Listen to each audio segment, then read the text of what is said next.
The iron collar had rubbed her neck raw 3 days ago, and now the wound smelled like copper and wet straw, the kind of smell that meant infection was settling in where it pleased.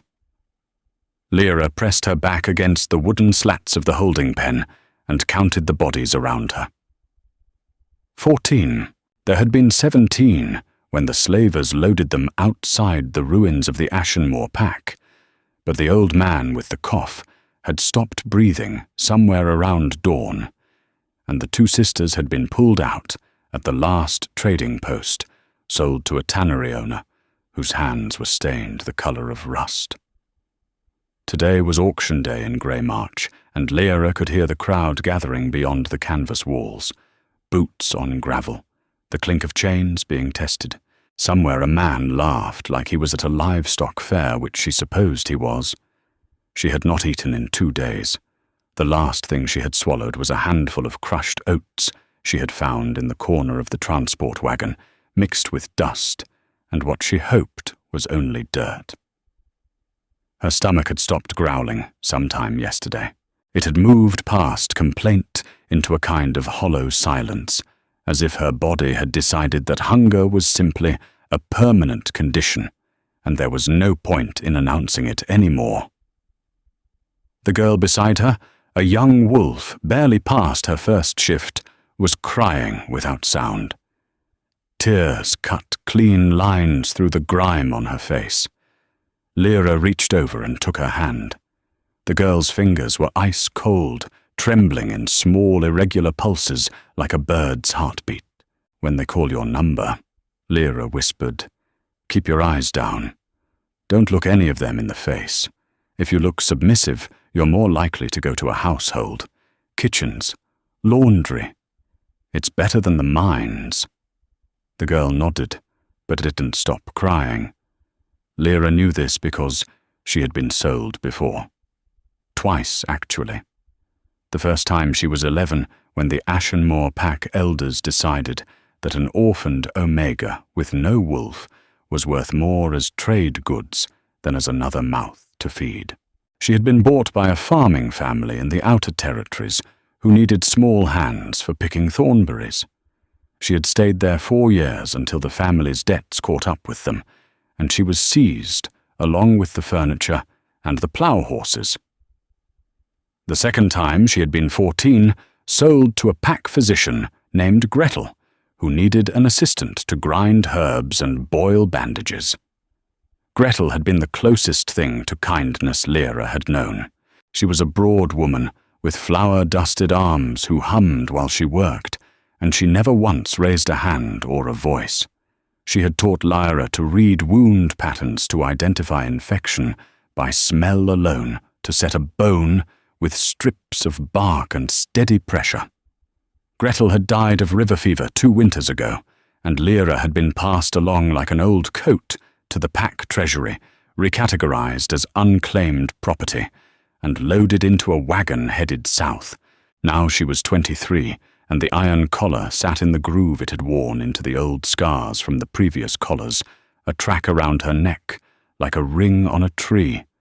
The canvas flap opened.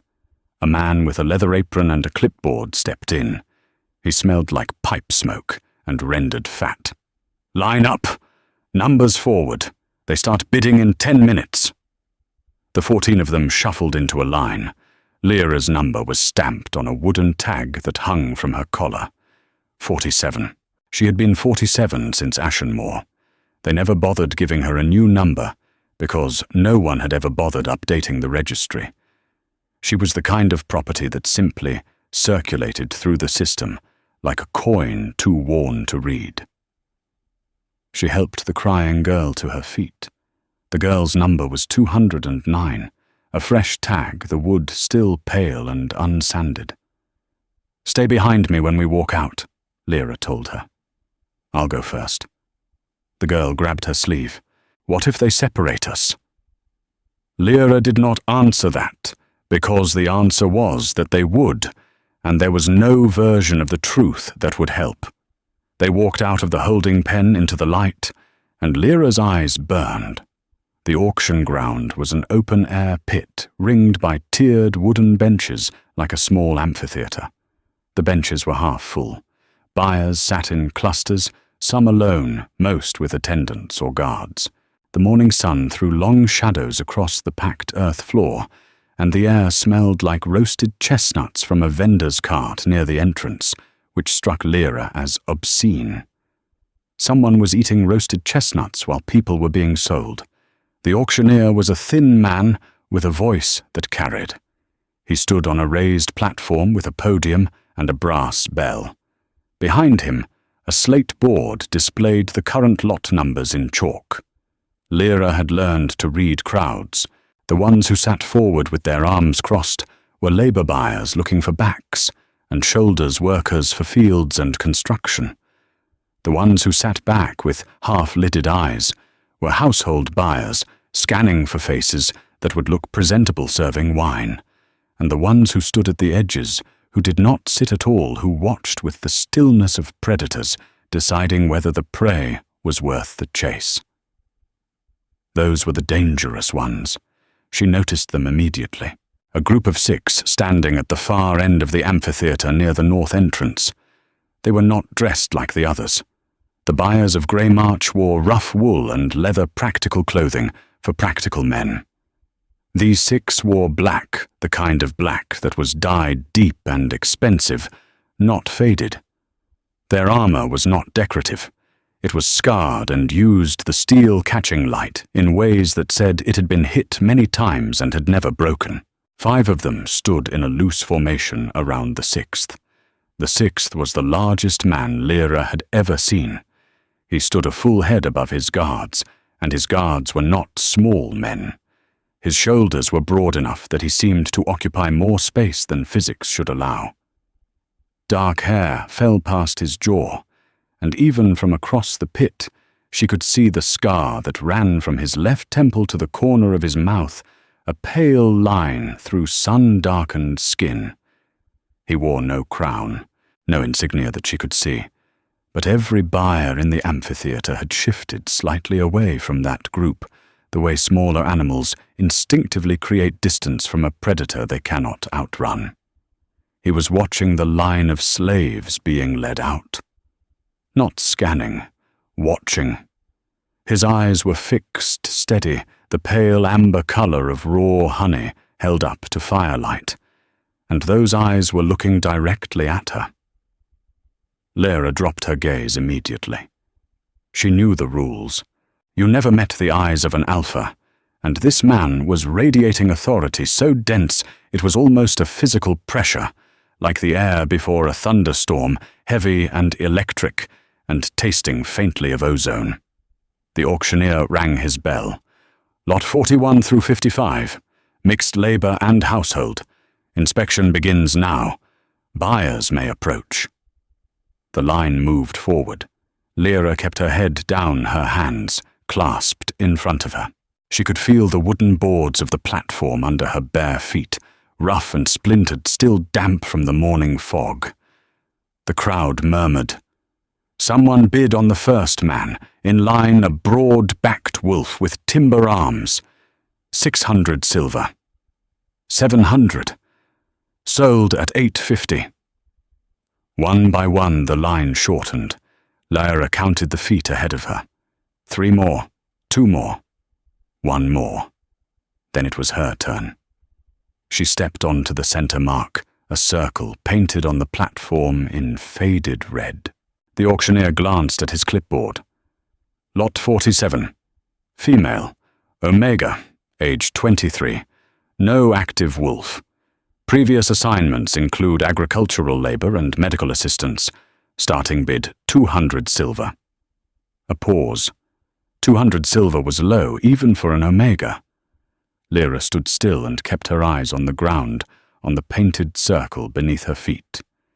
She could see the cracks in the red paint, a web of fractures that looked like a dried riverbed. 200 ISO. Someone called from the left, a bored voice. Labor buyer. 200. Do I hear 250?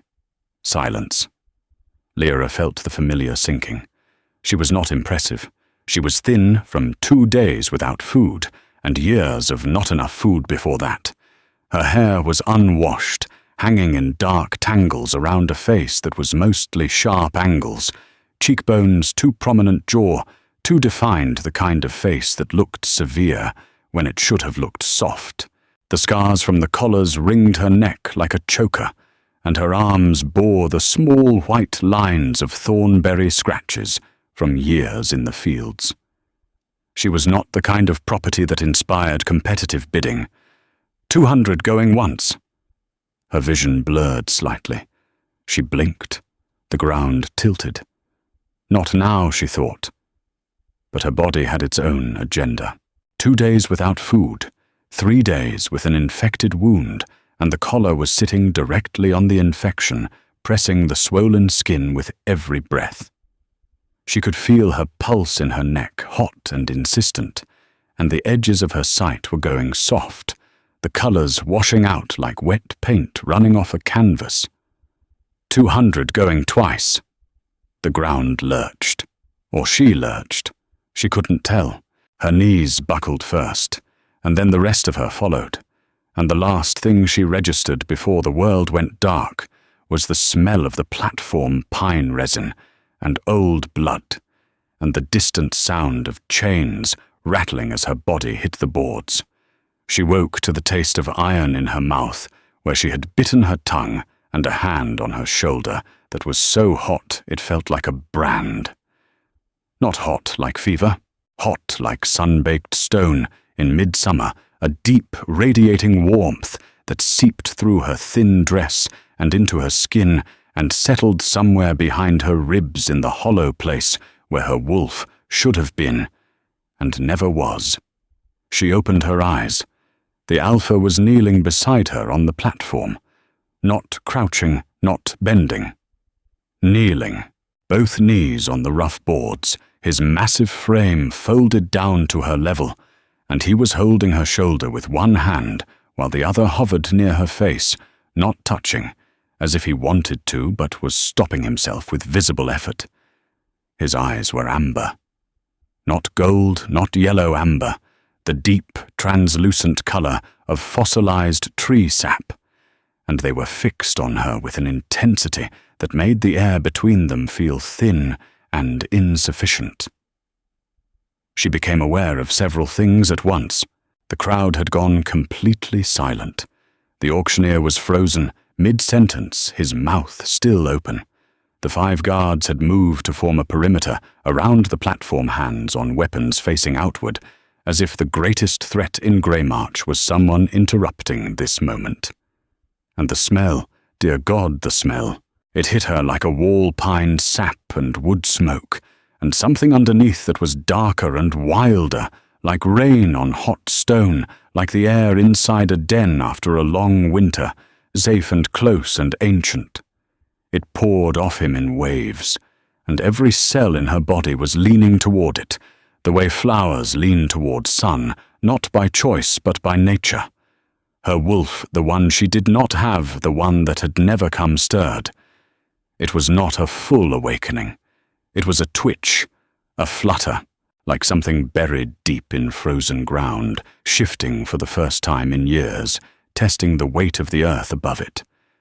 It lasted less than a second, but it was enough to send a shock through her entire body, a jolt of electricity that ran from the base of her spine to the crown of her head, and she gasped. The alpha's hand tightened on her shoulder. Not painfully, possessively. "What is your name?" His voice was low and rough, the kind of voice that sounded like it had been carved from the same stone as mountains. Not loud. He did not need to be loud. The silence around him was so total that he could have whispered, and every person in the amphitheater would have heard. Lyra's mouth was dry. 47, she said, because that was the only name that had mattered for 12 years. Something moved behind his eyes, a flicker of rage so pure and cold that it had no heat in it at all, the kind of anger that does not burn, but freezes, that does not shout, but goes very, very quiet, That is not a name. He said it the way someone might state that the sky is above them. Fact, unalterable. It is the only one I have, she said. He looked at her for a long moment. Then he turned his head very slowly toward the auctioneer. How much? The auctioneer swallowed. His Adam's apple bobbed like a fishing float in choppy water. Your Majesty, the current bid is 200 silver, but if you'd like to counter... I said how much? For all of them. The auctioneer blinked. All of them, Your Majesty.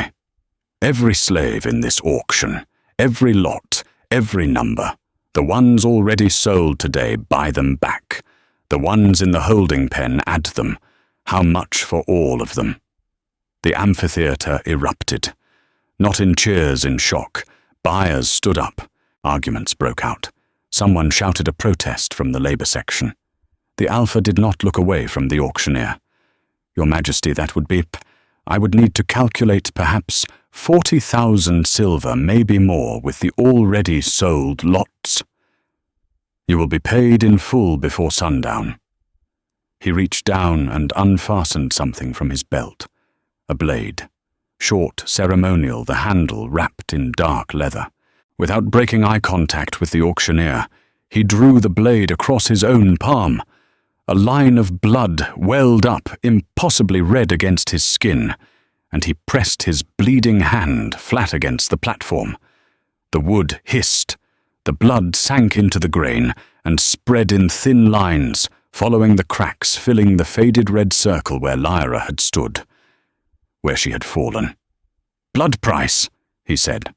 By the old law, I claim this auction. Every soul in it is under my protection until the debt is settled. Any buyer who disputes it can take it up with me personally. Nobody disputed it. The blood on the platform had stopped spreading.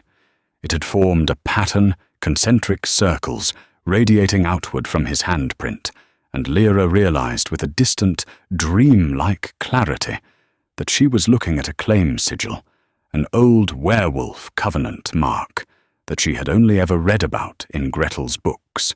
It was a binding contract written in blood, older than currency, older than kingdoms. He had not just bought her, he had bound every slave in the auction under his sovereign protection, a declaration that superseded ownership commerce and civil law. The Alpha looked back at her. The rage was still there, banked behind his eyes like coals, but when he spoke to her, his voice was different. Softer, not soft. Alpha Kings did not do soft, but the sharp edges had been filed down to something that was almost gentle.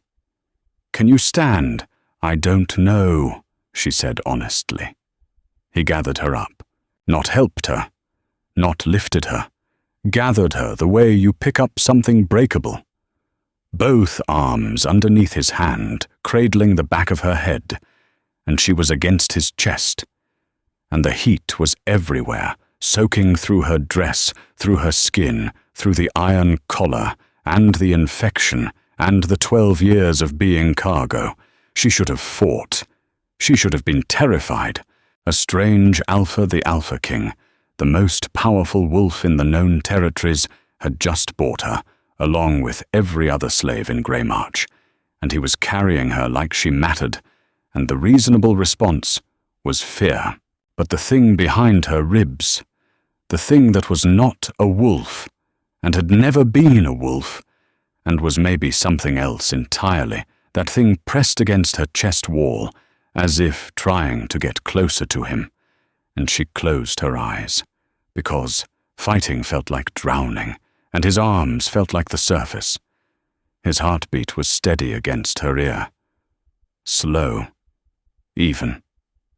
My name is Kyle, he said, as if that was information she needed right now, as if she had asked. You are safe. Nothing in this world will hurt you again. The words should have sounded like a lie. Everything men promised at the point of purchase was a lie. She knew this.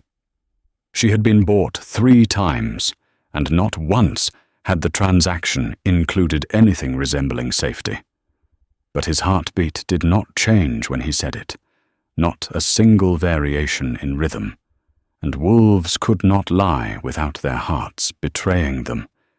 She filed that away. She filed everything away. 12 years of being property had taught her that information was the only currency that could not be confiscated. He carried her out of the amphitheater. His guards fell into formation around them. The crowd parted. Behind them, the auctioneer was calling after them about paperwork, about transfer documents, about fees, and one of the guards, a woman with close-cropped silver hair and a jaw like a shovel blade, turned around and said, "Send it to Ironhold Keep. Address it to the king, and if a single slave is not released within the hour, the king will come back, and this auction house will become a memory." The sunlight outside was blinding after the dim interior. Lyra squinted against it.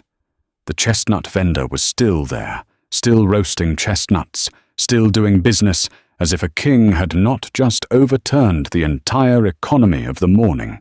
Cale's arms adjusted around her, and his thumb almost absently came to rest against the skin just below her collar, not on the wound below it where the infection had not yet reached. "Who put this on you?" Quiet, measured, the kind of quiet that preceded storms. "The registry office, when I was 11. His thumb traced the ridge of scar tissue. 12 years of iron had built a permanent groove, a topography of captivity mapped onto her body. "I need a healer," he said over her head to one of his guards. "We have field medics in the company, sire." "Not a field medic, a healer. Someone who can remove a collar without tearing the wound wider." "The nearest bonded healer is in Thornwick. 2 days' ride." Then we ride to Thornwick. And just like that, the most powerful alpha in the known territories rerouted his entire traveling party for a slave with an infected neck and no wolf.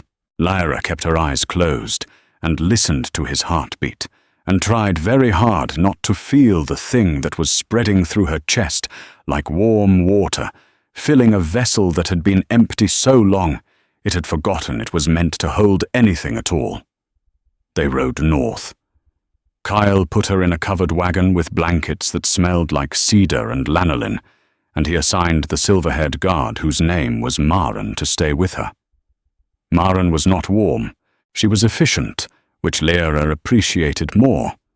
She changed the dressing on Lyra's neck with hands that were practiced, and impersonal, applied a poultice that smelled like yarrow and stung like ice, and handed her a canteen of water and a strip of dried venison without comment or ceremony. "Small bites," Maren said. "Your stomach will reject anything heavy." Lyra tore the venison into pieces the size of her thumbnail and chewed each one 30 times. The flavor was almost unbearable salt and smoke and the dense mineral taste of red meat. Her body received it like rain on cracked earth. "The other slaves," Lyra said between bites, "from the auction." Maren looked at her with the flat, evaluating gaze of someone who had been assessing threats and assets for a very long time. "Being processed, fed unchained given the choice to travel to Ironhold territory or be released with provisions and coin. No one will be forced. And the girl 209, she was young, maybe 15. I'll ask. Please."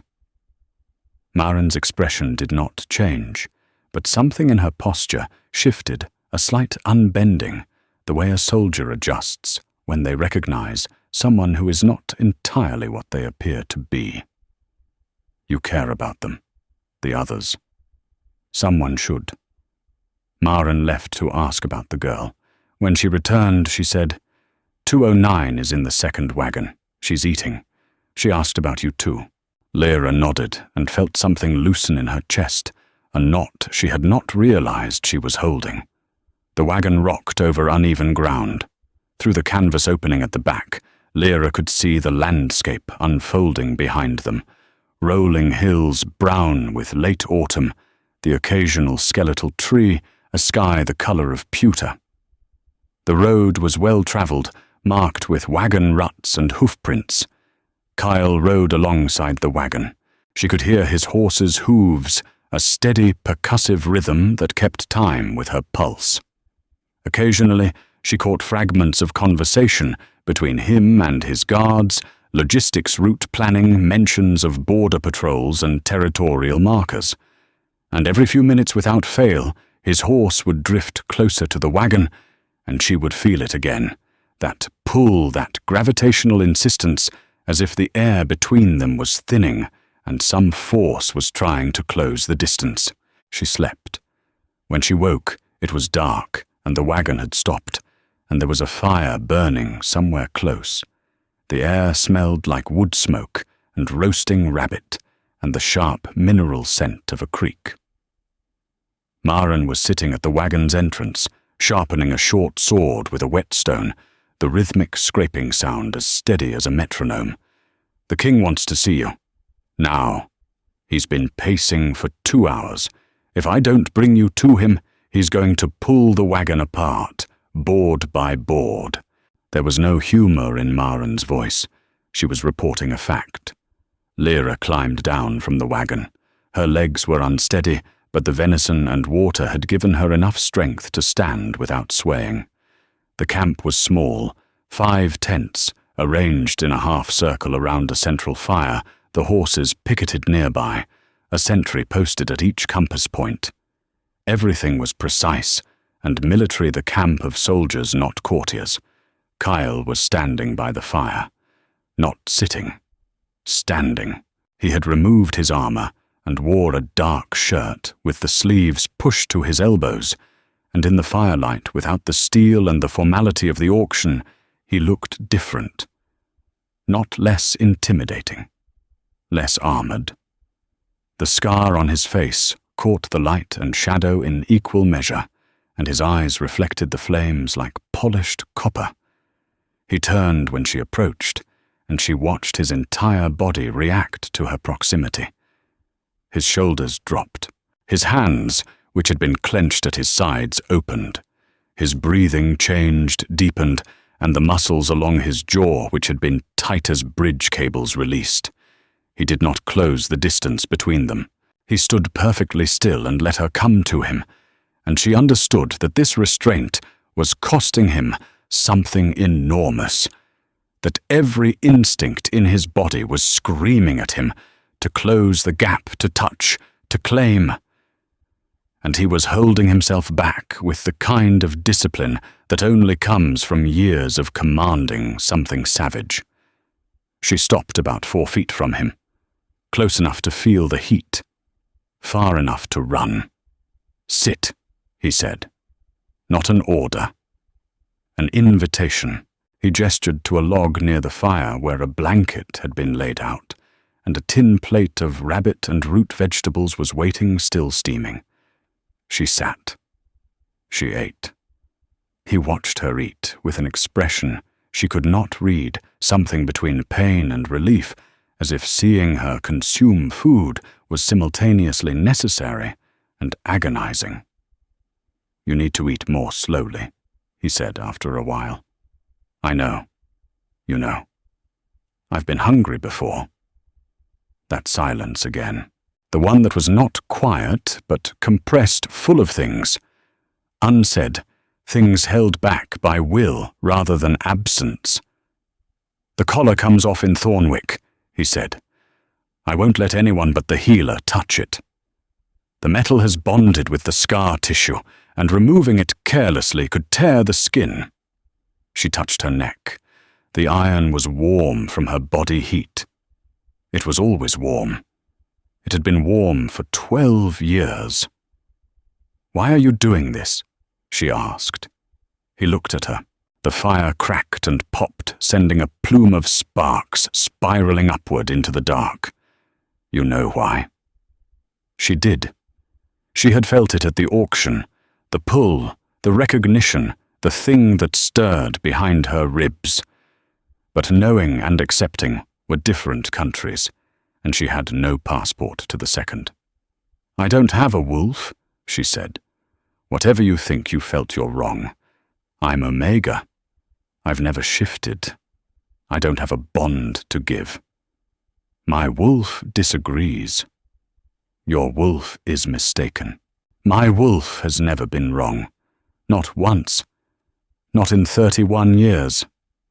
There's a first time for everything. The corner of his mouth moved. Not quite a smile, a crack in the granite. You argue with a king? You bought me at a slave auction. The least you can give me is the right to argue. He stared at her. Then he sat down, not on the log, on the ground, cross-legged in the dirt like a soldier at camp rather than a monarch at court. It put him at eye level with her, below eye level actually. She was looking down at him from the log. I didn't buy you, he said. I freed you. There's a difference. A cage with nicer blankets is still a cage. No cage. He reached into his pocket and pulled out a folded piece of paper. He unfolded it and placed it on the log beside her plate. She picked it up. It was a release document official, stamped with the seal of the Crown of Ironhold, declaring that the individual identified as Lot 47 was hereby granted full emancipation, sovereign protection, and citizenship in Ironhold territory, effective immediately. The ink was still damp. You can leave, he said. Now. Tonight. Take a horse, provisions, and this document. Go wherever you want. You are not my property. You are not anyone's property. She stared at the paper. The words blurred. Then why?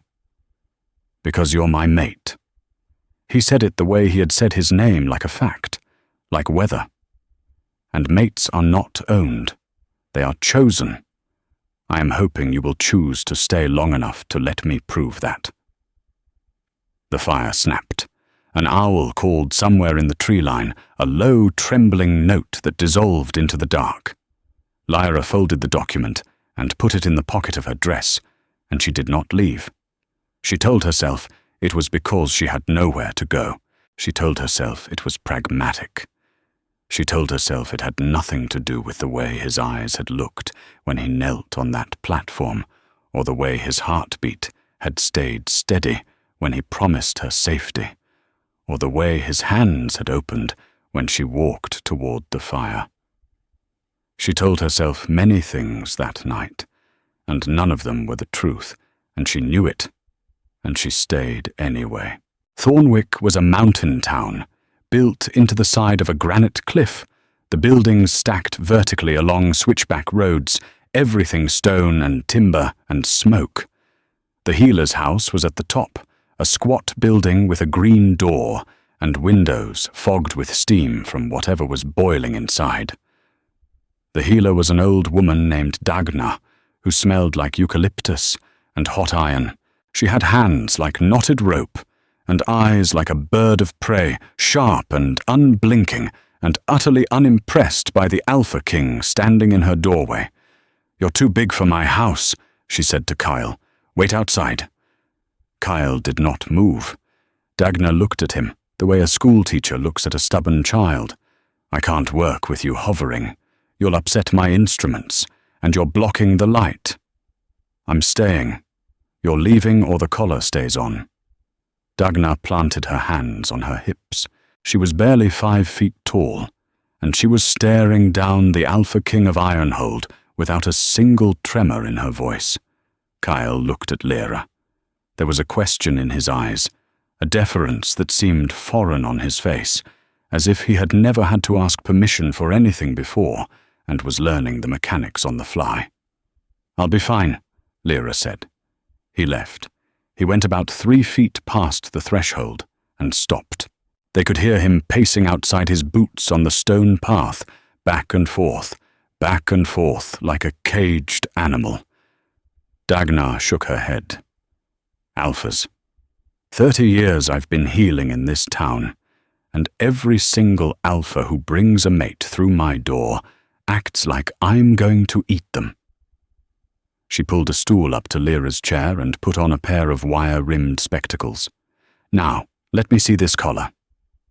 Her fingers were surprisingly gentle. She probed the edges of the iron where it met skin, murmuring to herself, tilting Lyra's head this way and that. The steam from the boiling pots made the room feel close and tropical, and the walls were lined with jars of things Lyra recognized from Gretel's workshop: dried calendula powdered willow bark, rendered comfrey, and things she did not recognize, crystals that pulsed with faint light liquids that moved on their own in sealed bottles. "The metal has corroded into the scar tissue," Dagnar said. "I can remove it, but it will hurt and there will be permanent scarring." "I already have permanent scarring." "Different scarring. The skin underneath has been compressed for so long that when the collar comes off, the tissue will need to relearn its shape. You'll have a band of pale skin where the iron was. It will be sensitive for months. Possibly always." "Take it off." Dagnar nodded. She began preparing her tools. A thin blade, not steel, but something darker, almost black, with an edge that seemed to absorb light. A bowl of liquid that smelled like mint and metal. Strips of white cloth soaked in something amber. "You trained under someone," Dagnar said, not looking up. "You know what half these jars are. I can tell by the way you're reading them." Her name was Gretel. She was a pack physician in the outer territories. "Gretel Voss." Lyra's breath caught. "You knew her." "Knew of her. She was brilliant. Published a paper on bone-set compression that changed the way we treat compound fractures in shifted wolves. I cited her work in my own research." Dagnar paused, holding the dark blade up to the light. "She died of river fever, I heard." "Yes. Waste. Absolute waste. A mind like that killed by bad water." Dagnar shook her head. "But she taught you well. I can see it in your hands. You hold still the way healers hold still from the center out." The removal took 40 minutes. Lyra gripped the arms of the chair and breathed through her teeth, and did not scream, though the urge was significant. The dark blade slid between iron and skin with surgical precision, separating corroded metal from living tissue, and each millimeter of separation felt like peeling a bandage off a wound that had never been allowed to heal. When the collar came free, it dropped into Dagnar's waiting hand with a sound like a muted bell. Dagnar set it on the table. Lyra stared at it. 12 years of her life reduced to a ring of rusted iron the size of a dinner plate, discolored and stained, and unremarkable. The air on her neck felt impossible, cold and alien-like, stepping outdoors after years inside. She raised her hand to touch the exposed skin, and Dagnar caught her wrist. "Don't. Not yet. Let me dress it." The bandage was cool and damp and smelled like mint. It wrapped around her neck in smooth layers, and when Dagnar tied it off, Lyra felt something she had no framework for. Lightness. Not emotional. Physical. Her head sat differently on her shoulders. Her spine straightened. Her chin lifted, and she realized that for 12 years she had been carrying her head at a slight forward tilt, compensating for the weight of the iron, and now the weight was gone, and her body was recalibrating. The door opened. Kyle filled the frame. His eyes went immediately to her neck, to the white bandage, to the absence of iron, and the expression that crossed his face was not relief. It was grief. He was looking at the bandage and seeing what it covered. The years. The scars. The childhood stolen by a system that stamped numbers on children and called it commerce. And the grief was not performative. It was the kind that lived in the body, in the tightening of his fists, in the way his breathing went shallow in the muscle that jumped in his jaw. "It's done," Dagnar said briskly. "Change the dressing twice a day, yarrow and calendula poultice. No submerging in water for 2 weeks. If the scarring bothers her, I can compound an oil that will soften the tissue over time, but it won't disappear." "It doesn't need to disappear," Lyra said. Kyle looked at her. She looked back, and for the first time, she did not drop her gaze. They rode toward Ironhold. The landscape changed as they traveled north. The brown hills gave way to dense forest pine and birch and ancient oak, the canopy so thick that the road became a tunnel of green and gold. The air cooled and sharpened, carrying the scent of moss and running water and the deep fungal musk of decaying leaves.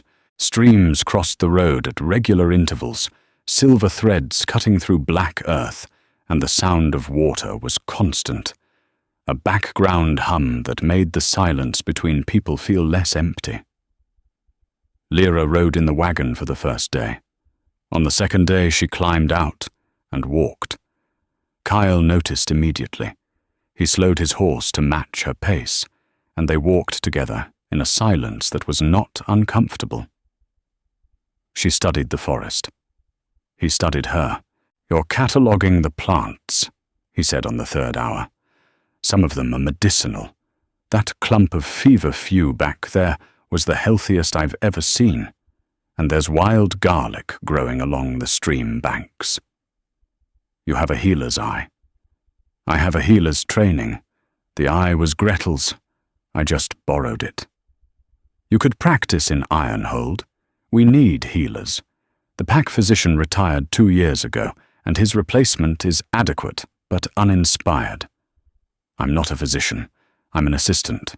I grind herbs and boil bandages. You identified feverfew at a walking pace from 20 feet away. That's not grinding herbs." She did not answer because he was right, and she did not want him to be right, because every correct thing he said made staying seem less like pragmatism and more like choice. On the third day, the wagon carrying the freed slaves caught up with them. The girl 209, whose name turned out to be Sarah, ran to Lyra and threw her arms around her waist and held on with the desperate strength of someone who has found the only fixed point in a tilting world. "They said we're free," Sarah whispered into Lyra's shoulder. "They said we can go anywhere. But I don't have anywhere. Can I stay with you?" "Yes." The word came out before Lyra could weigh it, before she could calculate the cost of attachment in a world that had taught her that everything she held would be taken. She said yes, because Sarah's hands were shaking, and because some things are more important than self-preservation. Kyle watched this exchange from his horse.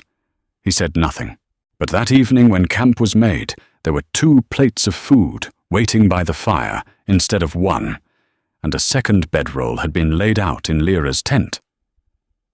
On the 4th night, the attack came. Lyra woke to the sound of steel on steel, a sharp ringing concussion that cut through sleep like cold water. She was on her feet before she was fully conscious instinct overriding thought, and she grabbed Sarah and pulled her to the back of the tent. Outside the camp was chaos. Dark shapes moved between the tents, too fast to be human, too organized to be animals. Wolves shifted, and snarling, but not Kale's wolves. These were rangy and underfed. Their fur matted their eyes, reflecting the dying firelight in shades of sick yellow. Rogues, or hired rogues, which was worse because rogues fought for madness, and hired rogues fought for money, and money made people efficient. Marin appeared at the tent entrance, sword drawn, blood already on the blade. "Stay inside, both of you." "How many?" Lyra asked. 30, maybe more. They hit the sentries first. We lost 2. Marin's voice was flat and professional. She was reporting casualties the way she reported weather. "The king is engaging the main force at the north perimeter." A howl split the night.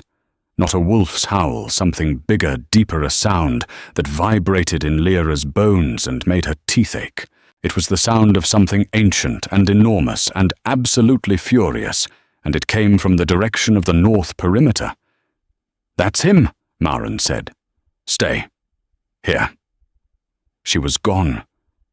Lyra pressed Sarah against the back of the tent and crouched in front of her. The sounds outside were terrible, snarling, screaming, the wet thud of bodies hitting ground, the snap of bone. She could smell blood, coppery and thick, and smoke where a tent had caught fire, and underneath it all that scent, pine and wood smoke, and rain on hot stone, amplified to 10 times its normal intensity, flooding the air like a ruptured pipeline. His scent, Kyle's scent, supercharged with adrenaline and rage. The tent wall tore open. A wolf came through grey and gaunt teeth-bared eyes, fixed on Lyra, with the single-minded focus of a creature that had been given a specific target. It lunged, and Lyra's hand came up. She did not think about it. She did not decide to do it. Her hand came up the way a hand comes up to block a blow. Pure reflex, and the thing behind her ribs. The thing that was not a wolf. The thing that had stirred at the auction and fluttered in Kyle's presence and pressed against her chest like a second heartbeat. That thing detonated. Light poured from her palm. Not metaphorical light, actual physical blinding white light that hit the attacking wolf mid-leap and sent it crashing backward through the torn canvas, tumbling across the ground outside like a kicked stone. Where the light struck, the wolf's fur smoked. Not burning. Smoking as if the light itself was cauterizing something, sealing something, closing a wound that was not physical. The wolf lay on the ground, outside, whimpering. Its yellow eyes had cleared. The madness, the hired frenzy, was gone, replaced by confusion and pain, and something that looked impossibly like relief. Lyra stared at her hand. The light was fading, retreating back into her skin like water soaking into sand. Her palm tingled. The veins in her wrist were visible, glowing faintly white beneath the skin, fading gone. Sarah's hands were digging into Lyra's back. "What was that? What did you do?" "I don't know." But she did know. Somewhere in the deep archive of Gretel's teaching, in the dusty corners of old texts and older stories, she had read about this. Moonblood wolves. The ones who did not shift because their power was not in muscle and bone and fur. Their power was in their blood, in their touch, in the light that lived in their marrow. They were not warriors. They were something rarer. Purifiers. Healers who could burn corruption out of living flesh. The last known Moonblood wolf had died 300 years ago. Or had not died. Had hidden. Had been hidden. Had been disguised as a wolfless omega and sold at auction and collared in iron because iron suppressed the Moonblood gift, and someone long ago had put that first collar on an 11-year-old girl, knowing exactly what they were burying. The battle outside was ending. The rogue wolves were retreating, those that could still move. Kyle's soldiers moved among the fallen checking pulses, binding wounds. The fire was being contained. Kyle came through the torn tent wall. He was in human form again, shirtless, covered in blood that was mostly not his own, a deep gash across his ribs that was already closing as she watched the flesh knitting itself together in real time. His eyes were still blazing amber, his wolf still close to the surface, and he crossed the tent in 2 strides, and his hands were on her face, her shoulders, her arms, checking, feeling, confirming. "Are you hurt?" "No." "The light. I saw it from across the camp." "What was that?" She held up her hand. The palm was unmarked. No burns, no residue, just skin. "I don't know," she said again. But his eyes had changed. He was looking at her hand, at the veins in her wrist, at the faded white tracery that was almost invisible now, but not quite gone, and she watched the recognition move across his face like sunrise, slow and certain and irreversible. "Moon blood," he breathed. She pulled her hand back. "You know what that is? My grandmother told me stories. I thought they were myths." He was staring at her with an expression she had never seen on anyone's face, before reverence mixed with fury, wonder mixed with grief. "Someone collared you in iron, deliberately. Iron blocks the moon blood gift. Whoever put that first collar on you knew what you were." The Ashenmore elders. The Ashenmore elders are dead. The pack dissolved 6 years ago after a border dispute. Dead. The leaders. The ones who made decisions about orphans and slave registries, and who got sold. Dead. "I know because my army absorbed the territory." He paused. "Not all of them died in the border dispute. Some fled. Some are still unaccounted for." The implication settled into the space between them, like a stone dropped into still water. Someone in the Ashenmore pack had known what Lyra was, had put her in iron to suppress it, had sold her to ensure she never discovered it. And some of those people were still alive, still out there. And tonight's attack with rogues who came directly for her tent might not have been random. Kyle's hands were still on her arms. His thumbs moved in small, unconscious circles against her skin, and she could feel his pulse through his fingertips faster than it should be, faster than his steady soldier's heart usually allowed. "You're staying in my tent tonight," he said. "That's not my tent, my guards, my perimeter. This is not a request, and it is not about the bond. Someone sent those wolves for you specifically, and until I know who and why you sleep where I can protect you." She wanted to argue.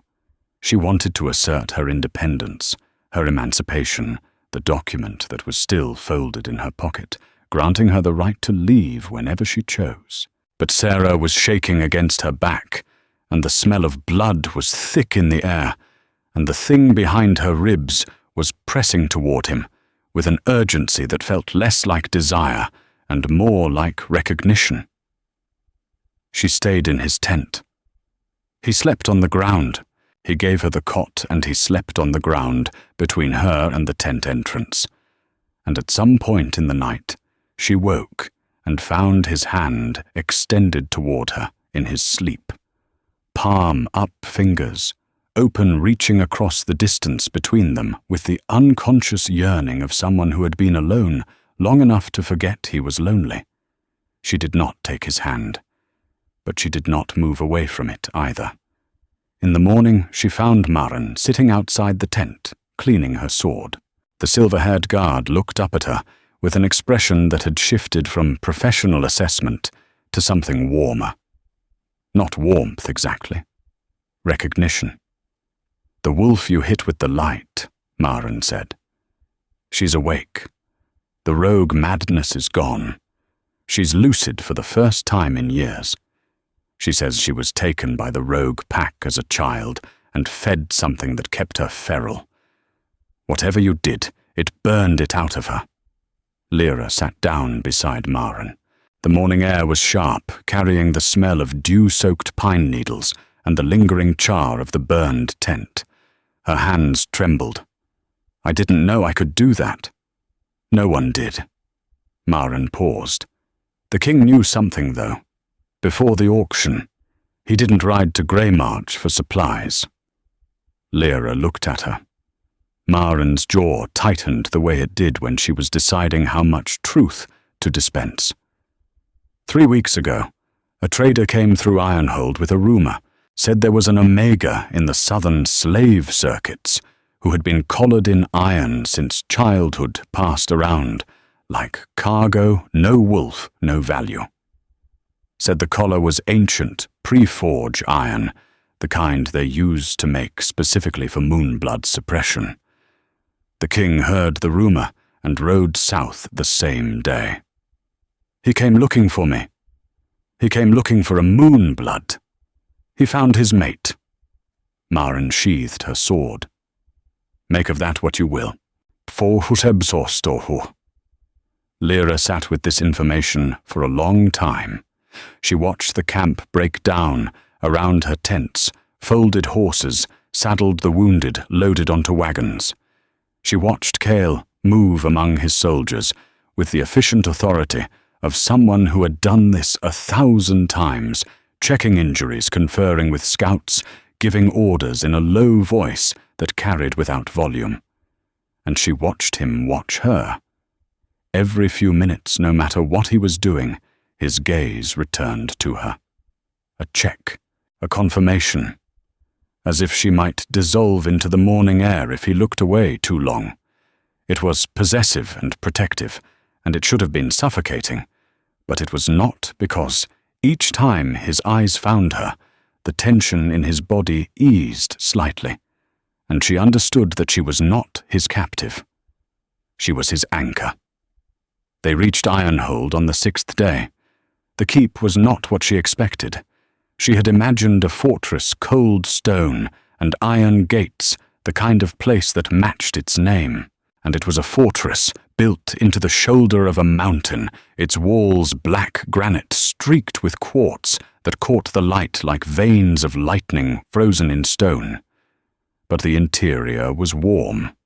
Fires in every room, tapestries on the walls, not decorative, but insulating thick woven wool depicting hunts and forests and moons in every phase.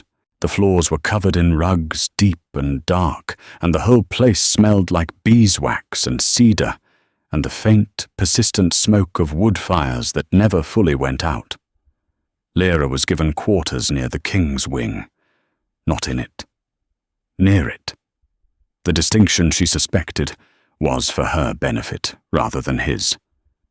The room had a window that overlooked the valley below, a sweeping vista of pine forest and river and distant peaks still capped with early snow. There was a bed with actual linens, a wardrobe, a desk, a wash basin with soap that smelled like lavender. She stood in the center of the room and turned, slowly taking it in, and the enormity of the shift from slave pen to this, from iron collar to lavender soap, hit her with the delayed impact of a blow she hadn't felt at the time. She sat on the edge of the bed and pressed her hands against her face and breathed. She did not cry. She was not a crier. 12 years of slavery had not wrung tears from her, and she would not let comfort succeed where cruelty had failed. But her breathing was ragged, and her hands were shaking, and the thing behind her ribs was pulsing with a rhythm that matched the heartbeat she could feel through the walls, through the stone, through the entire keep, because his room was next door, and his heart was beating, and she could feel it. Mate bond. Undeniable. Unwanted. Inescapable. There was a knock at her door. She expected Maren. She expected a servant. She did not expect the woman who entered. She was tall, blonde, and immaculate, dressed in a green gown that fit like it had been sewn directly onto her body. Her features were sharp and beautiful in the way that expensive things are beautiful, precise, deliberate, maintained. She carried herself with the particular rigidity of someone who has spent years performing authority and is not accustomed to competition. "I'm Ilara," the woman said. "I was the acting Lunar of Ironhold until approximately 6 days ago, when the king apparently lost his mind at a slave market." Lyra stood. I know who you are. Lot 47, the wolfless Omega who made the Alpha King of Ironhold buy an entire auction." Ilara's voice was cool and measured each word, placed with architectural precision. "I'm not here to threaten you. I'm here to inform you of reality." She sat uninvited in the chair by the desk. She crossed her legs. Her shoes were green leather, polished to a mirror shine. "I have been managing this pack for 3 years. I organized the trade routes, the border patrols, the harvest schedules, the diplomatic correspondence with 6 allied territories. I have kept this pack functioning while Kale fought wars and chased rumors across the continent. I am not his mate. I have never been his mate. But I am useful, and useful women do not take kindly to being replaced by mysterious omegas with interesting scars. Lyra sat back down on the bed. I'm not replacing you. Not deliberately, no. But you don't have to be deliberate. You just have to exist in his orbit, and everything else falls away. I've watched it happen in 6 days. He rerouted his entire journey for your neck. He bought 40,000 silver worth of slaves because you fainted. He is restructuring the eastern wing of the keep so that your room has a window. Do you understand what that means? It means he's impulsive. Elara laughed. It was not a warm laugh, but it was genuine surprise out of her by Lyra's answer. He is the least impulsive man I have ever known. He plans campaigns 6 months in advance. He calculates supply lines down to the individual ration. He has never made a spontaneous decision in his life. She paused. Until you. There was something in Elara's voice that was not jealousy. It was fear. The specific fear of a competent person watching their competence become irrelevant. I don't want your position, Lyra said. I don't want to be Luna. I don't even understand what a Luna does. Then learn. Because whether you want it or not, if you stay, that is what you will become. And this pack deserves a Luna who knows what she's doing, not one who stumbled into the role because she smelled right. The words stung. They were meant to. Elara stood. She smoothed her gown with hands that didn't tremble. I am telling you this because I care about this pack, not because I care about you. There are 400 wolves in Ironhold territory, and every one of them depends on this keep functioning. If your presence disrupts that, I will oppose you, not out of spite, out of duty. She walked to the door. She paused with her hand on the frame. The last rumor Kyle chased was 3 years ago. A supposed moonblood sighting in the eastern marshes. He rode out with 20 soldiers and came back with nothing but mud and disappointment. He's been looking for a moonblood for years. For his mother? Lyra's breath caught. His mother. Elara's face was unreadable. She has the wasting sickness, the one that eats the wolf from the inside. No healer can cure it. But the old texts say moonblood can purify the corruption.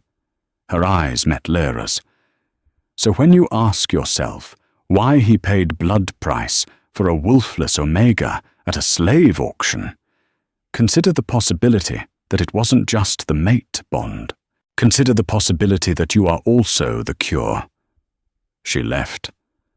Lyra sat in the silence of her room and felt the weight of it, every piece of it. The mate bond, the moonblood, the dying mother, the collapsing politics, the history of iron around her neck and light in her veins. She looked at her hands. The emancipation document was still in her pocket. She took it out and unfolded it, and read it again, every word, every legal clause, every stamp and seal. She was free. She could leave. She could walk out of Ironhold Keep and never look back. She folded the document and put it in the desk drawer.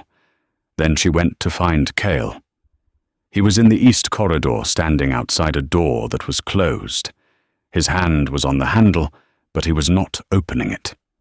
He was standing the way people stand outside hospital rooms, wanting to go in afraid of what they will find.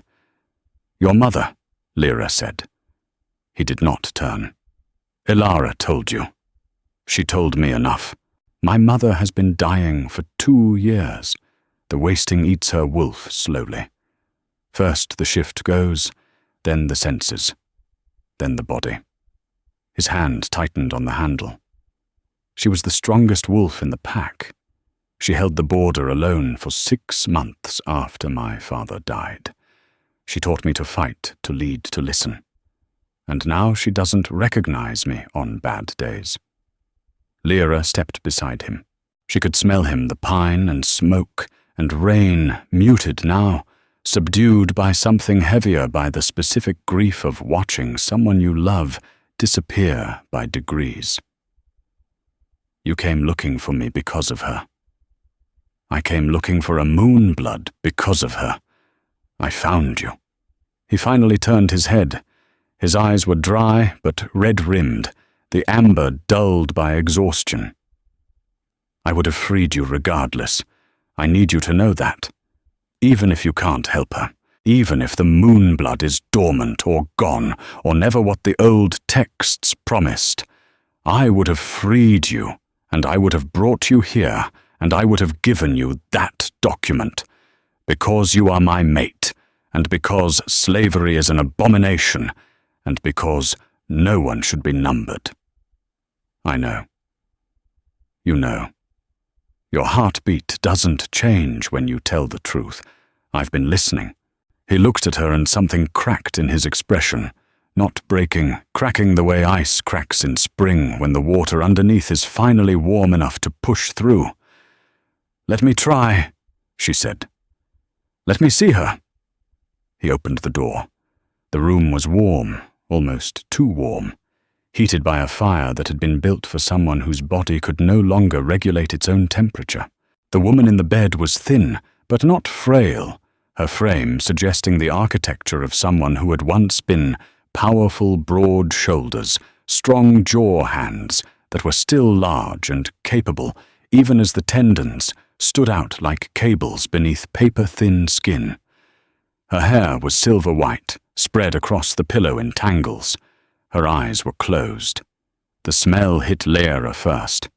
Not the smell of sickness. She knew what sickness smelled like. This was something else, something underneath the sickness, a wrongness, a corruption like the scent of clean water flowing over a bed of something rotten.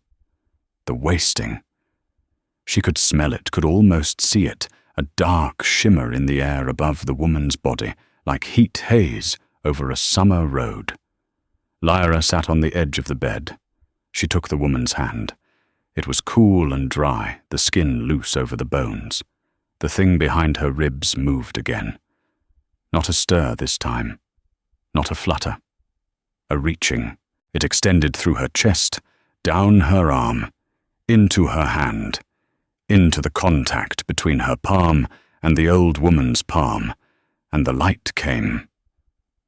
Softer this time. Not the blinding flare she had unleashed on the rogue wolf. This was a glow, white and steady, emanating from the point of contact, and spreading slowly up the woman's arm. Lyra could see it moving through the veins, tracing the vascular map beneath the skin, searching, finding the corruption, and wrapping around it, the way antibodies wrap around a virus. It hurt. Not her hand, not her arm, her chest. It felt like something was being pulled out of her, drawn from the deep reservoir behind her ribs. And the more she gave, the more she felt the cost.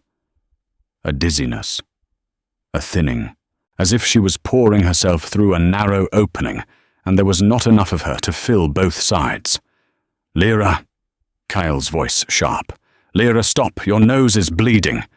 She could feel it. Warm, trickle down her upper lip, tasting of copper. She did not stop. The corruption was thick. It had been growing for 2 years, tangling itself into the woman's wolf like ivy, strangling a tree. Lyra could feel it resisting, pushing back a dense black wrongness that did not want to be purified, that had become comfortable in its host and was fighting to stay. She pushed harder. The light intensified. Her vision narrowed to a tunnel, and at the center of the tunnel was the woman's hand, and the glow and the darkness she was burning away inch by inch. The woman's eyes opened. They were amber, the same amber as Kale's. For a moment they were unfocused, drifting, the vacant gaze of someone who had been lost for a very long time. Then they sharpened. Focused. Found Lyra's face. "Who are you?" The voice was rough, cracked from disuse, but clear, alert, present in a way that suggested it had not been present for months. "My name is Lyra. You're glowing, dear." Lyra laughed. It was involuntary, a burst of sound that hurt her chest and made the nosebleed worse and sent spots dancing across her vision. "I know. You should stop. You're spending too much." Gretel had said the same thing once when Lyra pushed too hard trying to bring down a fever in a sick child. "You cannot pour from an empty cup, girl." Lyra released the woman's hand. The light faded. The room returned to its fire-lit warmth. Lyra swayed, and Cale was behind her instantly, his hands on her shoulders steadying her. "The corruption isn't gone," Lyra said. Her voice sounded thin and far away. "It's too deep. I weakened it, but I need to be stronger. I need to understand what I'm doing instead of just doing it." The woman in the bed was looking at her son. Her eyes were wet. "Kyle," she said. The word was loaded with recognition, with the specific relief of a mother who has surfaced from a long drowning and found her child waiting on the shore. Kyle made a sound. Not a word. A sound. The sound a man makes when something inside him that has been held rigid for a very long time gives way. He moved to the bed and took his mother's hand and pressed it against his forehead and breathed. Lyra slipped out of the room. She made it to the corridor before her legs failed, and she slid down the wall and sat on the cold stone floor with blood drying on her upper lip and the thing behind her ribs throbbing like a bruised muscle.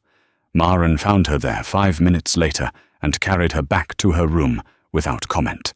The weeks that followed were the strangest of Lyra's life, and her life had included being sold at auction 3 times, so the bar for strange was considerable. She studied. Kyle opened the Keep's library to her, a cavernous room on the 3rd floor, with shelves that stretched to the ceiling and a rolling ladder and the smell of old leather and foxed paper. She found the texts on Moonblood wolves, fragmented and contradictory, written in languages she had to learn as she went, borrowing dictionaries and grammar guides from other shelves, and building her understanding brick by brick. Sarah helped. The girl had a quick mind and nimble fingers, and she could cross-reference faster than anyone Lyra had ever seen.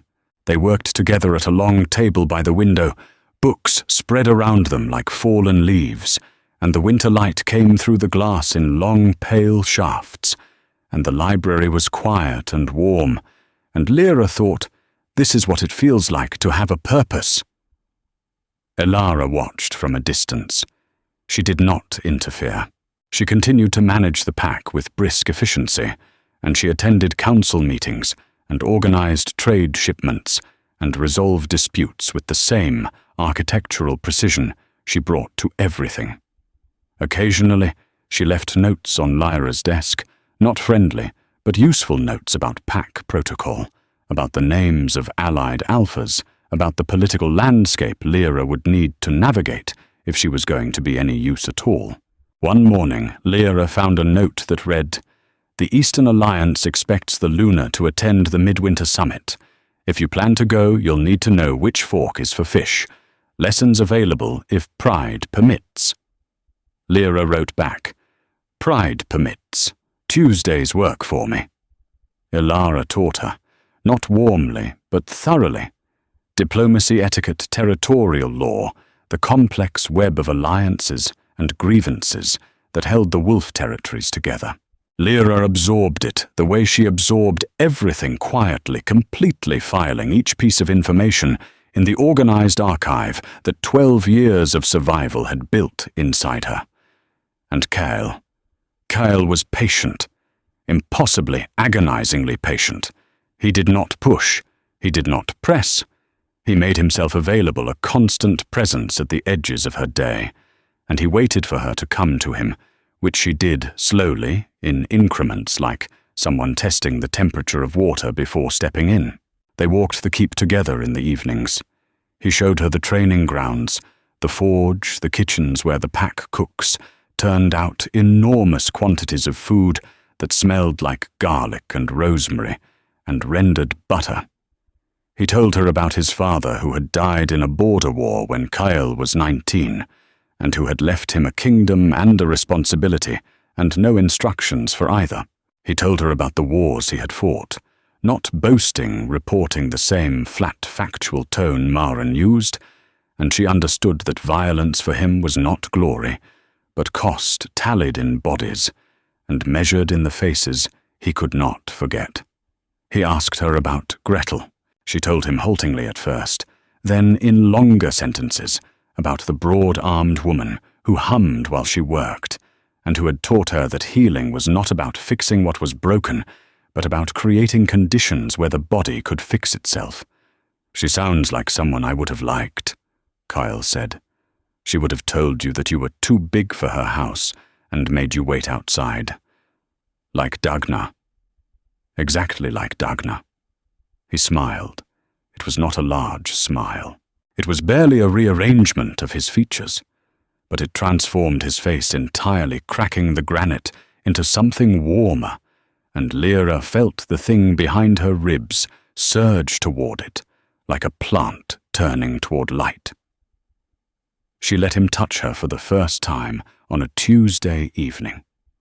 Not a dramatic touch, not a kiss. She was walking beside him on the ramparts, the wind cutting across the mountain with the smell of snow and pine resin, and she stumbled on an uneven stone, and his hand caught her elbow, and she did not pull away.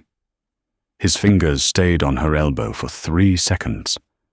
She counted, and in those 3 seconds, the warmth traveled from his hand, through her arm, through her shoulder, through her chest, and settled in the hollow place where the thing lived, and the thing responded with a pulse of light so faint that only she could feel it, a private internal sunrise. He felt it too. She could tell by the way his breath stopped. They stood on the ramparts, with his hand on her elbow, and the wind in their hair, and neither of them said a word.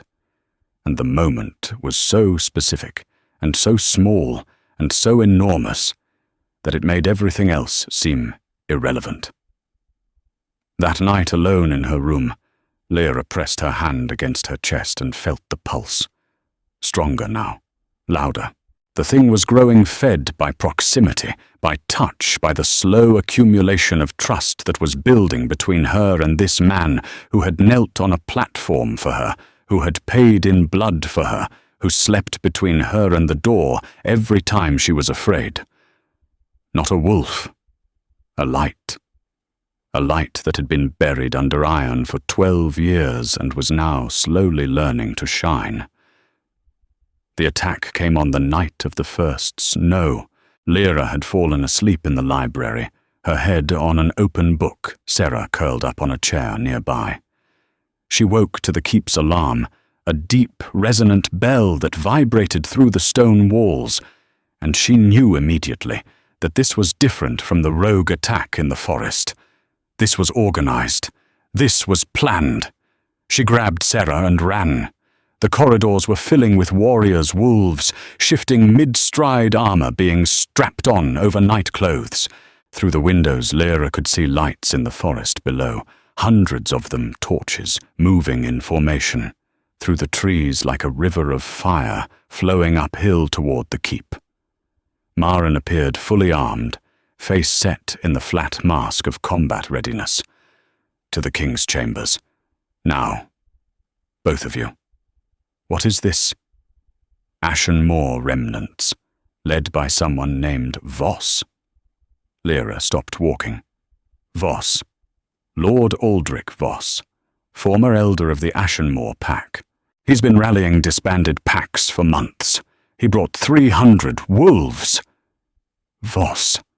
The name hit her like a physical blow, not because she recognized it from Ashen Moor, because she recognized it from Gretel. Gretel Voss, the pack physician who had bought her at 14, who had taught her to heal, who had been the closest thing to a mother Lyra had ever known, who had a brother, an elder brother who had sat on the Ashenmoor Council, who had been present when the decision was made to collar an 11-year-old orphan in iron and sell her into slavery. Gretel had bought Lyra from the second owner specifically to get her away from the fields, to give her an education, to plant in her the seeds of healing that would one day bloom into Moonblood power. Gretel had known. Gretel had known what Lyra was, and she had spent 4 years quietly nurturing the gift she could not openly protect. And Gretel's brother had known, too. He had been the one to order the iron collar in the first place. He had watched his sister buy the girl at auction, and he had waited, and when Gretel died of river fever, he had made sure Lyra was recategorized as unclaimed property and shipped south, back into the system, back under iron. Not because he feared the Moonblood, because he wanted to control it. 300 wolves were climbing the mountain to take it back. Lyra ran. Not to the king's chambers, to the east corridor, to the room where Kyle's mother slept. The old woman was sitting up in bed when Lyra burst in. Her condition had improved since the first healing session. Lyra had been working with her twice a week, careful sessions controlled, burning away the corruption in layers rather than trying to take it all at once. The wasting was receding. Kyle's mother could shift again for short periods, and her mind was clear more often than not. "The keep is under attack," Lyra said. "I can hear the bell, dear. I'm sick, not deaf." The old woman swung her legs over the side of the bed. "Help me up. You should stay in bed. I should do many things. Up." Lyra helped her stand. The woman was unsteady but determined, and she leaned on Lyra's shoulder with the particular stubbornness of someone who has been lying down too long and is finished with it. Kyle found them in the corridor. He was in half armor, his face a mask of controlled fury, and when he saw his mother on her feet, with Lyra supporting her, the mask cracked for half a second. "Both of you back in the room." "No," said his mother. "Mother, I have been in that room for 2 years.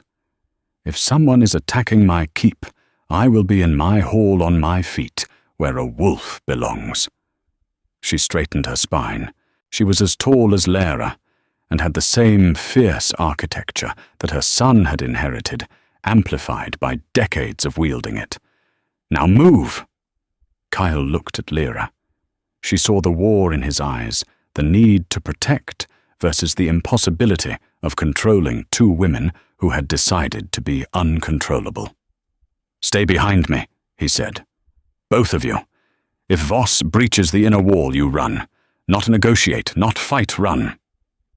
They descended to the great hall together. The hall was already full, warriors armed, and waiting the massive stone hearth, blazing, casting everything in bronze and shadow. Through the hall's high windows, the torchlight from the attacking force was visible closer now, the sound of howling carried on the wind. The doors shook. Not a battering ram. Something larger. Something that hit with the force of several bodies, at once the synchronized charge of shifted wolves throwing themselves against reinforced oak. Kyle positioned himself at the center of the hall. His 5 guards flanked him. Behind them, the warriors of Ironhold 40 strong, inside the keep, another 60 on the walls. Maren stood at the eastern door, sword drawn, the blade reflecting the firelight in a single clean line. The doors held for 4 more impacts. On the 5th, the bar cracked. On the 6th, they burst open. Cold air rushed in, carrying snow and the smell of mud and sweat and wolf, and the invaders poured through, shifted and snarling a wave of fur and teeth that crashed against the line of Ironhold warriors like water against rock. In the chaos, in the noise, in the blood and the screaming and the clash of steel and claw, a man walked through the broken doors. He was older 50s, lean and hard, with grey hair pulled back from a face that was all angles and calculation. He was not shifted. He wore a long coat of dark leather, and he carried a staff, not a weapon, a staff carved from black iron wood, with runes cut into the surface that pulsed with a faint, sickly light. Aldrich Voss. He walked through the battle like it was furniture, stepping around, fighting wolves, ignoring the blood, his eyes scanning the hall with the focused patience of a man looking for one specific thing. He found it. His eyes locked on Lyra. "There you are," he said, and his voice carried over the fighting, the way Kyle's voice carried not by volume, but by authority, by the sheer certainty that what he said mattered more than the noise. 12 years, 4 owners, 2,000 miles of slave circuits, and you end up in the keep of the Alpha King, right where the mate bond was always going to drag you. Predictable. Kyle moved. He crossed the hall in 3 strides, shifting mid-step, his human form expanding into something monstrous, a wolf the size of a draft horse, black as coal eyes, blazing amber jaws wide enough to close around a man's torso. He launched himself at Voss. The staff swung up. The runes flared. Kyle hit an invisible barrier and was thrown back, skidding across the stone floor claws, scoring deep gouges in the rock. Not magic. Not exactly. The runes on the staff were iron-based. Lyra could see it, the same pre-forge iron that had been in her collar, and it was generating a suppression field, a bubble of the same energy that had kept her moon blood dormant for 12 years. Inside that bubble, wolves were weakened. Shifts became unstable. Power drained. Kyle shifted back to human, gasping on one knee. The barrier was pressing him down, and she could see the veins in his arms standing out as he fought it. Voss walked toward Lyra. His expression was not cruel. That was the worst part. It was businesslike, efficient, the expression of a man executing a long-term plan. "Your sister knew," Lyra said. Voss stopped. For the first time, something moved behind his eyes. "Gretel knew what I was. She spent 4 years protecting me." Gretel was sentimental. The word landed flat, stripped of contempt, almost fond. She always was, even as a child, bringing home broken birds, nursing them, crying when they died anyway. He paused. His hand tightened on the staff, and for one moment his face was not the face of a strategist or a conqueror. It was the face of a man standing in the memory of his sister. She was the better Voss. I always knew that. Then why? Because Moonblood doesn't belong to one wolf. It belongs to the species. You could cure the wasting. You could purify rogue madness. You could heal wounds that have been killing our people for centuries. And you're here pouring your gift into one old woman because her son has pretty eyes. The staff pulsed. "Come with me willingly. I'll treat you well. You'll heal hundreds, thousands. Every wolf pack on the continent will benefit. With an iron collar around my neck to keep me compliant. With training, structure, purpose, slavery, sacrifice." The word hung in the air, and Lyra saw it, the ghost of conviction in his eyes, the genuine belief that what he was doing was right, that the individual must be sacrificed for the collective, that one wolf's freedom was a small price for a species' survival. He was wrong, but he was not entirely without logic, and the fact that his plan included healing rather than destruction made him something more dangerous than a simple villain. He was a man who believed his own justification. Lyra stepped forward. No. Kyle's voice ragged from behind the suppression barrier. He was trying to stand.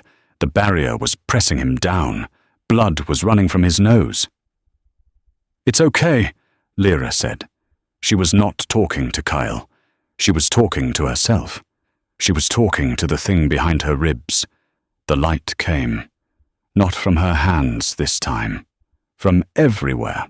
It erupted from her chest, from her arms, from the exposed skin of her neck, where the collar had been, from the scars, from the wounds, from every place that had been covered in iron, and was now free.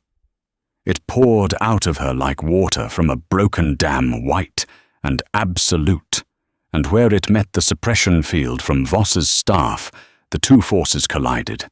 The hall filled with light. Wolves on both sides stopped fighting, blinded, staggering. The windows blazed white. The fire in the hearth flared and died and flared again. Voss raised the staff. The runes screamed a high, thin keening like metal under impossible stress. The suppression field pushed against the moonblood light, and for a moment they were evenly matched, two forces grinding against each other. Then Lyra took another step, and another. Each step cost her. She could feel the drain, the emptying, the deep reservoir behind her ribs, depleting faster than she could sustain. Her nose was bleeding again. Her ears were ringing. The edges of her vision were crimson. But she kept walking, because Gretel had taught her that healing was not about fixing what was broken. It was about creating conditions where the body could fix itself. And the thing she was healing right now was not a person. It was a room, a keep, a pack of wolves who had been pushed down by a force that was not natural, that was iron-born and iron-fed and iron-wrong. She was not fighting Voss. She was purifying the air. The suppression field shattered. It went with a sound like breaking glass, a crystalline cascade that rang through the hall and faded into silence. The runes on Voss's staff went dark. The wood cracked down its length, splitting in a single clean line, and the two halves fell from his hands and clattered to the stone floor. Voss stared at the broken staff. Then he looked at Lyra. "Gretel was right about you," he said. It was not a compliment. It was a concession. Kyle hit him. Not shifted. Human. A single devastating punch that lifted Voss off his feet and sent him crashing into the wall behind him. Voss slid to the floor, and Kyle stood over him, breathing hard blood on his face from the suppression barrier, and his eyes were not amber anymore. They were gold. Pure, bright, burning gold, the color of a wolf pushed past its limit and running on something older than instinct. "Give me one reason," Kyle said. Voss looked up at him. Blood from a split lip ran into his graying beard. She could have cured everyone, every wasting case, every rogue, every feral child chained in a basement because their pack doesn't know what else to do. I wasn't wrong about that. You were wrong about everything else. Probably. Voss closed his eyes. Gretel would have hated this. Kyle's fist was cocked, ready. The hall was silent, every wolf watching, waiting for the kill that custom demanded. The Alpha King's mate had been threatened. The law was clear. The punishment was death. Lyra put her hand on Cale's arm. His entire body was vibrating a tremor that ran through his muscles like voltage through a wire. The gold in his eyes was blinding. "He knew Gretel," she said. "He's the last person alive who remembers her the way she was. He collared you." "Yes." "For 12 years." "Yes." "And you want him to live." She paused. The question was not simple. Voss had stolen her childhood. He had buried her gift under iron. He had sent rogues to kidnap her and an army to take her back. He was not a good man, but he had loved his sister. She had seen it in his face, the grief that flickered through his strategy, the way his voice had softened on Gretel's name. And Gretel had loved him enough to try to undo what he had done buying Lyra at auction, teaching her healing, planting seeds in the dark. "I want him to see what happens when I'm free," Lyra said. "I want him to watch me heal every wasting case, and every rogue, and every feral child, and I want him to know that I did it because I chose to, not because someone put me in a collar." Kyle looked at her for a long time. The gold faded from his eyes, degree by degree returning to amber. The tremor stilled. He lowered his fist. "Chain him," he said to Maren. "Not iron. Regular steel. He stands trial before the Allied Council." Maren moved forward with shackles. Voss did not resist. As Maren led him away, Voss turned his head and looked at Lyra one last time. His expression was unreadable, not anger, not defeat, something else, something that might have been the beginning of understanding. "She left you her books," he said. "Gretel. She left instructions in her will that her medical library go to you. I intercepted them. They're in a trunk in my camp. Second wagon, green canvas." Then he was gone. The battle was over.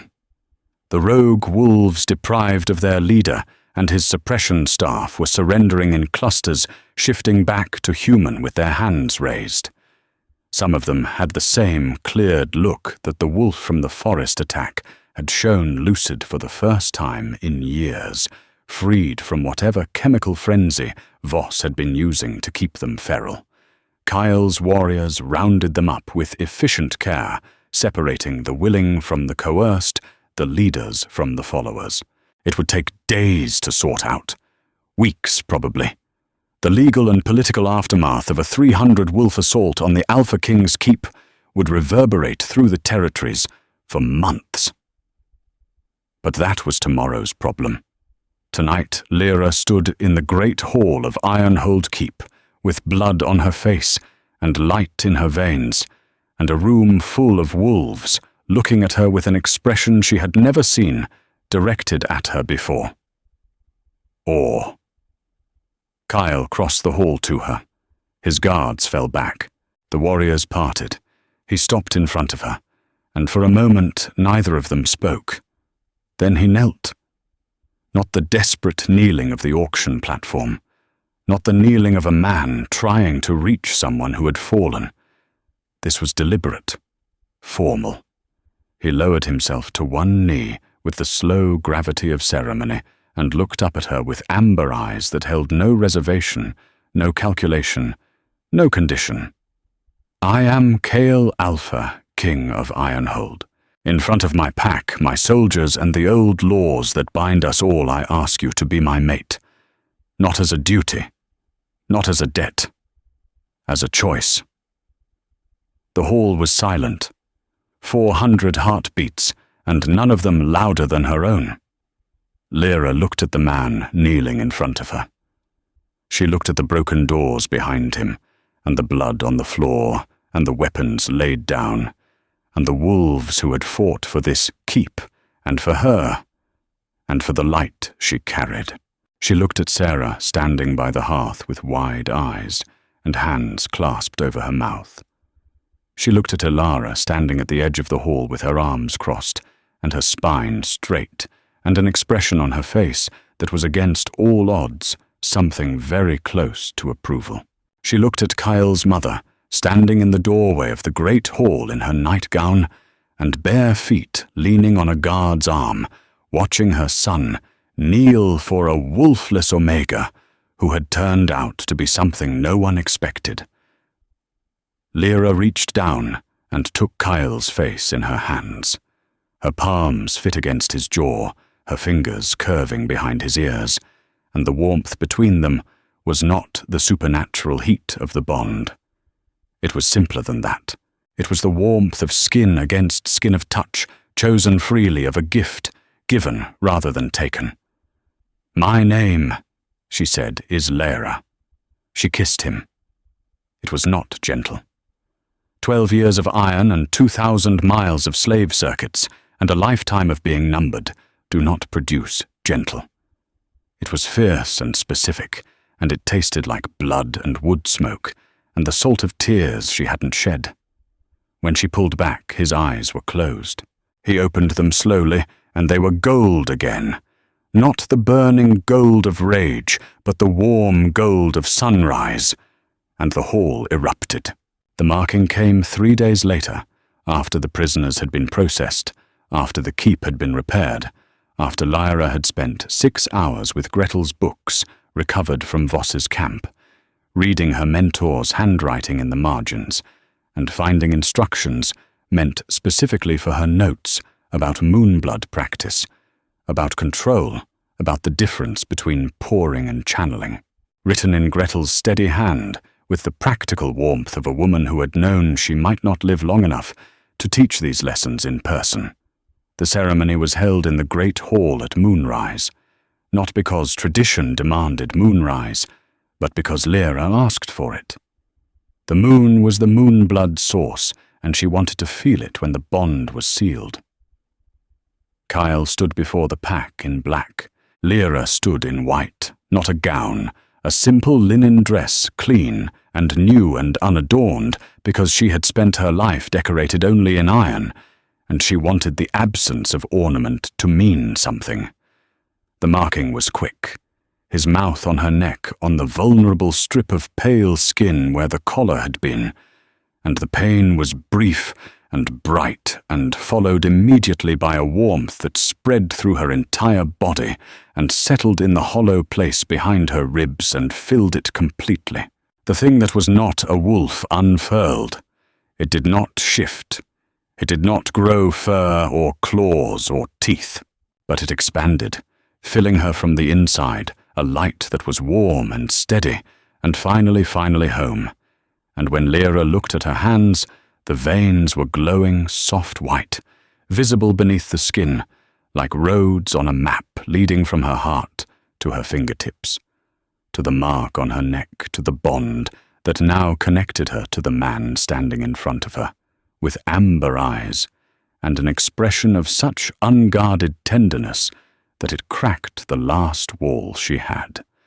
The pack howled, not the organized howl of military formations or the competitive howl of dominance displays. This was the howl of recognition, of welcome, of the pack expanding to include someone new. Sarah howled too, a thin high note that wobbled and cracked and was perfect in its imperfection. Ilara did not howl, but she inclined her head. A single precise nod, the acknowledgement of one competent woman to another. It meant more than 1,000 howls. The months that followed were not easy. The wasting still lived in Kyle's mother, weakened but persistent, and Lyra worked with it twice a week, channeling the moonblood with increasing control, burning away corruption in careful measured doses. The progress was slow. Some weeks showed improvement. Some weeks showed regression. Healing Gretel had written in her books is not a line, it is a spiral. You pass through the same territory again and again, each time from a higher vantage. Lyra opened a clinic in the lower keep. Word spread. Wolves came from territories she had never heard of, bringing their sick, their feral, their damaged. She could not heal everyone. The moonblood had limits, and channeling too much, too fast, risked the nosebleeds, and the crimson vision, and the dangerous depletion she had felt in the great hall. But she could teach. She could train others with healing talent wolves who carried fragments of the old blood, dormant sparks that needed only guidance and practice to become useful. She built a program. Gretel's methods, systematized and expanded, taught by a woman who had learned them in a pack physician's kitchen and refined them in a slave wagon and mastered them in a king's keep. Voss stood trial before the Allied Council. He was sentenced to 30 years of supervised labor in the healing program he had tried to create by force, the irony of which was not lost on anyone. On his first day, he found Gretel's books in the clinic library and sat with them for an hour, turning pages, without reading his fingers, tracing his sister's handwriting, in the margins. Lyra watched him from across the room. He did not look up. He did not speak, but his hand shook slightly when he reached a page where Gretel had drawn a small flower in the margin beside a note about bone-set compression. A tiny doodle, inconsequential, the kind of thing a person does when they are thinking about something they love. He closed the book carefully with both hands and returned it to the shelf and walked out without a word. Lyra did not call after him. Some healing cannot be channeled. Some wounds close only from the inside, in their own time, in their own spiral. On a night in early spring, when the snow had mostly melted and the mountain streams were running high and fast with meltwater, Lyra stood on the ramparts of Ironhold Keep and looked out over the valley. The pine forests were dark under a sky thick with stars. The air smelled like wet earth and new growth and the faint, distant sweetness of the first wildflowers pushing through the frost line. Kyle stood beside her, not touching, close enough that their arms almost met. "Sarah asked me today if she could start training as a healer's apprentice," Lyra said. "What did you tell her?" "I told her she already was one. She just hadn't realized it yet." He was quiet for a moment.